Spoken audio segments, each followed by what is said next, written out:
Salut à tous, j'espère que vous allez bien. On se retrouve aujourd'hui pour une vidéo self-love. J'ai toujours pas trouvé de titre à ma petite série pour le mois de février où j'incorpore des petites astuces, des petits conseils en fait pour un peu l'amour pour soi, pour avoir un peu plus confiance en soi et pour prendre le temps pour soi surtout. Pour ce premier sujet, je me suis dit en fait on a toujours envie de prendre un peu plus de temps pour soi, en faire quelque chose qui est un peu plus pour nous, sauf qu'on n'a pas le temps ou on n'a pas le petit moment, on ne trouve pas le moment, on n'arrive pas à le faire durer en fait tout simplement. Donc j'ai mes petits 20 conseils que j'ai et que je partage aujourd'hui avec vous. Donc c'est parti avec le conseil numéro 1. Faire plus de pauses dans sa journée, tout simplement tous les 1h30 ou dès que je sens que je passe d'une tâche à l'autre, je m'offre une petite pause de 10 minutes, 15 minutes max. Mais en tout cas, s'offrir des petites pauses en fait pour se ressourcer, pour se dire ok, pour faire en sorte une transition d'une chose à l'autre, c'est vraiment prendre du temps pour soi, pour analyser l'énergie absorbée pendant la première tâche et partir vers une autre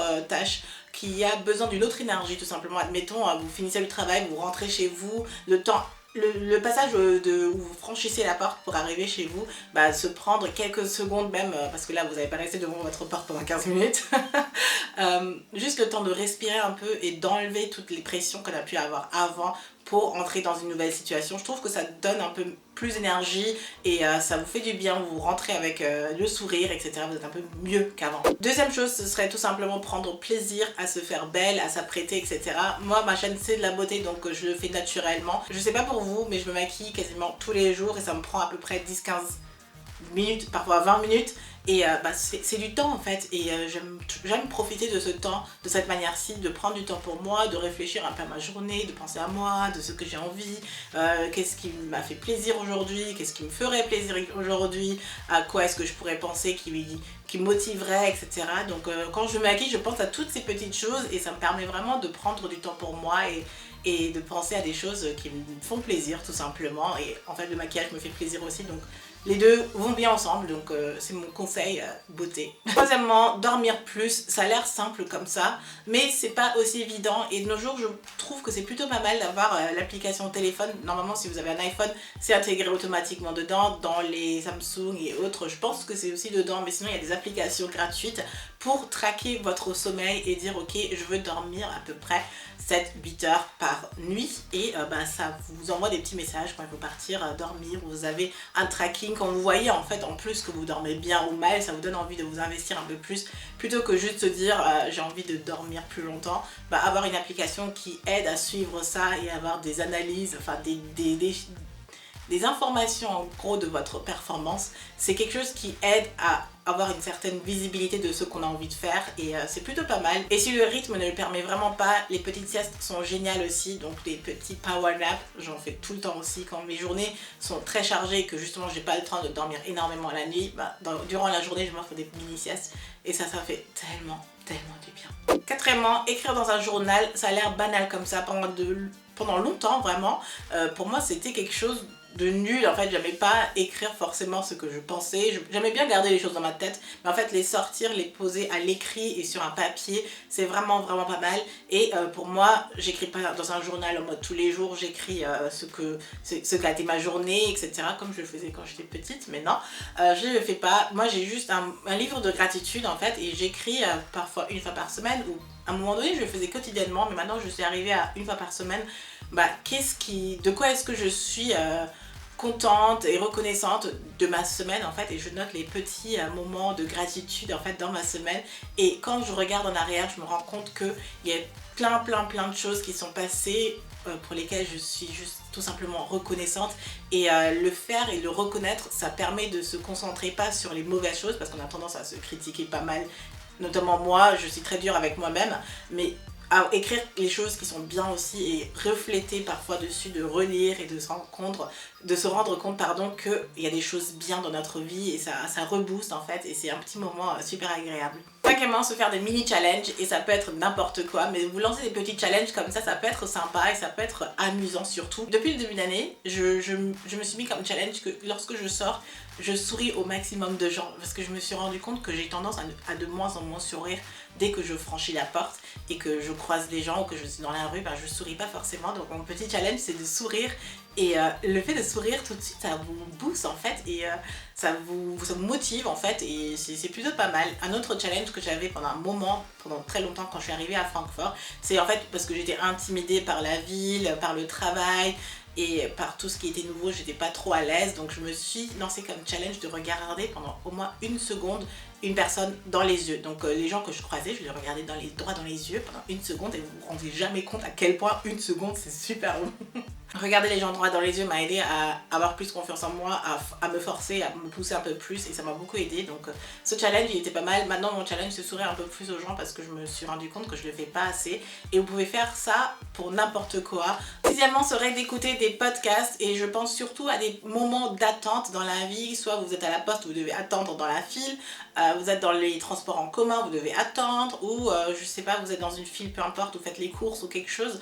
Un moment dans la vie où vous pensez pas forcément à quelque chose mais vous êtes en attente, vous êtes en transition, vous êtes en déplacement et ce temps peut être comblé par un podcast en fait où vous mettez vos écouteurs et vous écoutez quelque chose qui vous motive, qui vous inspire, qui vous permet de refléter sur vous-même en fait. Et récemment j'ai écouté celui de Daniel de Best of D, du blog Best of D plutôt, et à l'occasion de ses 38 ans elle a fait un podcast sur les choses qu'elle a apprises en 38 ans et je trouve que le podcast il est génial parce que je partage énormément de petits conseils qu'elle donne et je trouve qu'il est vraiment bien. Si vous ne le connaissez pas encore, je vous le conseille vivement, c'est un super bon podcast et elle fait vraiment des autres super sujets. À la base, je voulais vous parler de son podcast sur le hashtag MeToo et son expérience. Franchement, il était très touchant.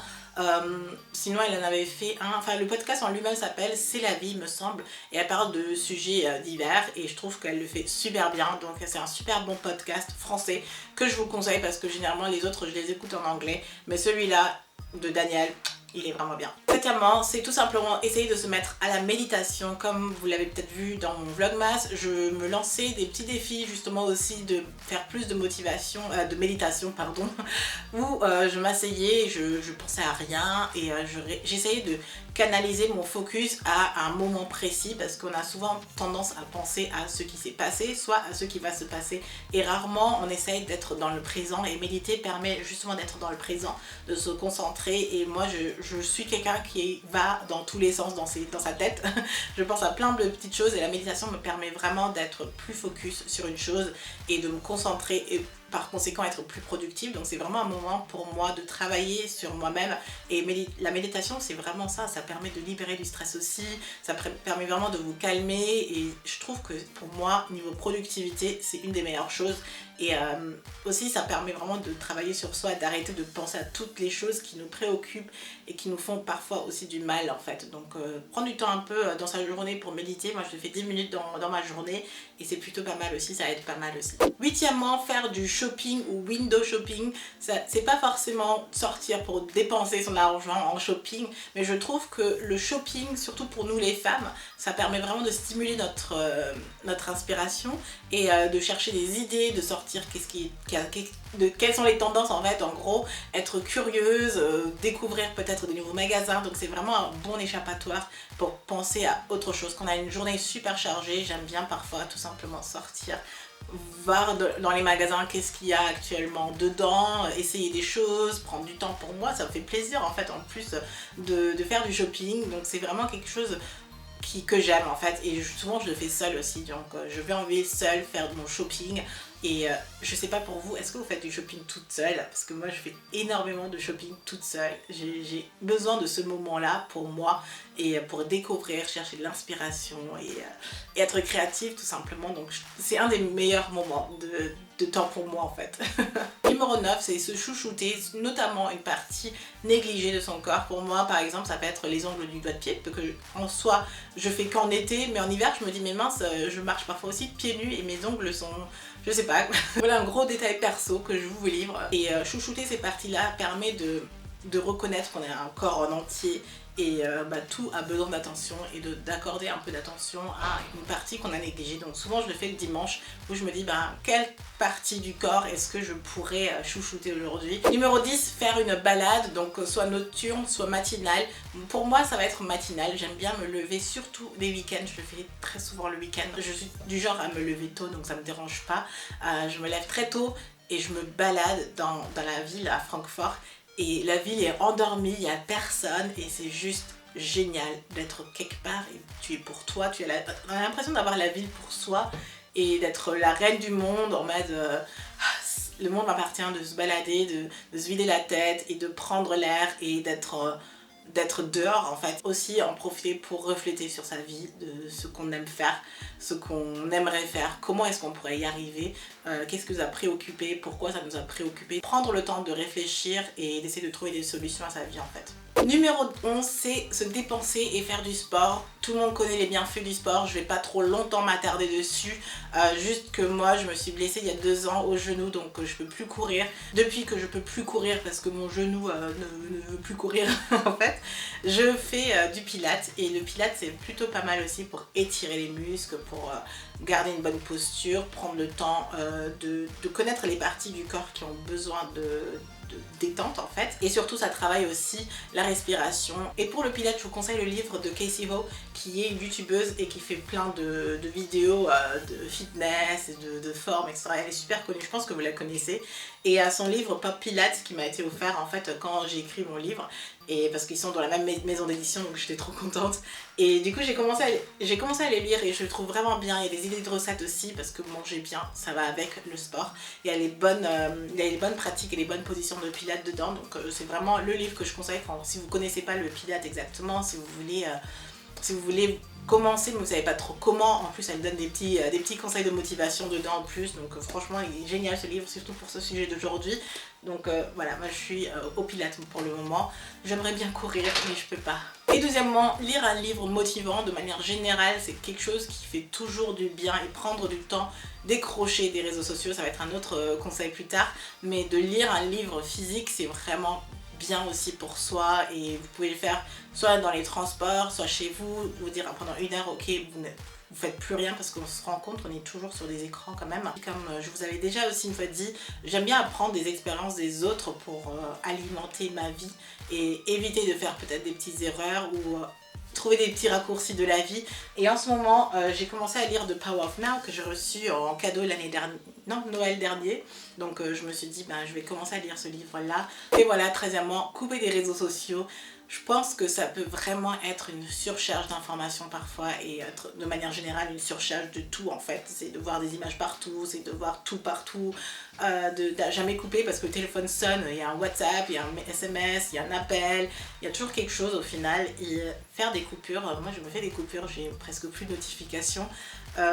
Ça me permet de me recentrer sur moi et de me dire ok, j'ai une vie, même en termes de productivité ça m'aide pas, donc je coupe des réseaux sociaux très souvent pour me concentrer sur ce que moi je fais et de ne pas répondre aux demandes de tout le monde en fait. C'est vraiment ça la raison pour laquelle je l'ai intégré dans ces conseils, c'est de ne pas répondre à tout et à n'importe quoi, mais de se concentrer et accorder un moment quand il le faut à toutes ces notifications et à toutes ces demandes là. Pour mon point 14, c'est de se trouver un hobby et faire quelque chose de complètement différent, de découvrir quelque chose de différent. Pour moi ça a été la couture que je redécouvre en fait tout simplement. J'adore vraiment ma chaîne, mon blog, faire les réseaux sociaux, faire des photos, faire du montage, enfin je vis de ma passion, donc c'est difficile pour moi de me dire ok il faut trouver un hobby en plus de ça. Je me dis mais j'ai déjà ma passion, ça me prend tout mon temps, j'adore m'aventurer là-dedans, mais au bout d'un moment, surtout quand on travaille là-dedans, c'est vraiment un cercle vicieux et on n'en sort plus. J'ai donc essayé de me réorienter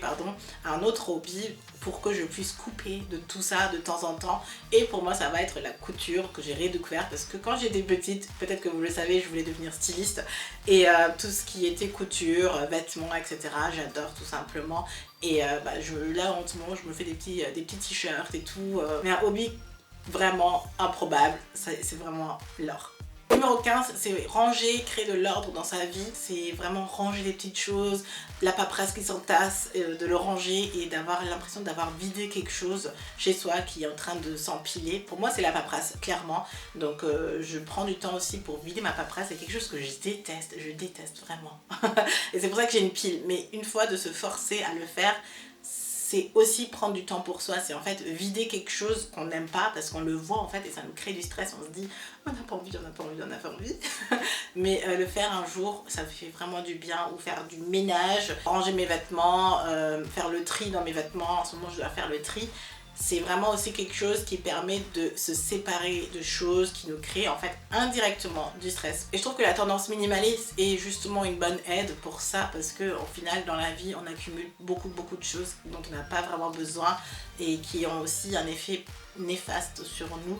Donc les tendances minimales, je sais qu'il y a un livre, ça me vient pas vraiment en tête actuellement, mais je vous les référencerai en barre d'infos parce qu'il est vraiment bien pour minimaliser en fait dans sa vie. Numéro 16, c'est sortir, boire un verre, manger, se faire plaisir en gros à l'extérieur.